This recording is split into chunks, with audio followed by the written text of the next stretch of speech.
Hello, I'm Caroline. And I'm Kyle. And we're the Maker and STEAM team. Here in the Innovation Lab, we do a lot of cool things, from being able to create things with our STEAM equipment like our Cricut machine, our 3D printers, our laser cutter, and our poster printer. Makerspaces and making are all about collaboration.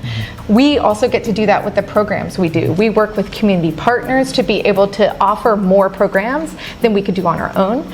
And we also work with all the library departments in our system to be able to offer programs. If you're wanting to take more of the resources that we have to home or to a classroom, anything like that, we also offer STEAM kits for checkout. We also have self-paced activities that we have set up during our open lab hours, which you can find on our website.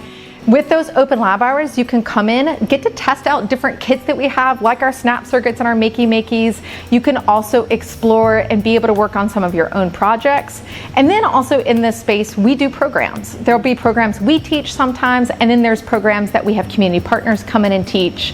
And these programs are for all ages. After taking our orientations, whether that be online or in person, you'll have access to use a lot of the equipment here at the library. You can go on our website on the Maker and STEAM Services page and reserve time after you've completed the orientations to use the equipment and come in when the lab is open to help get your projects done.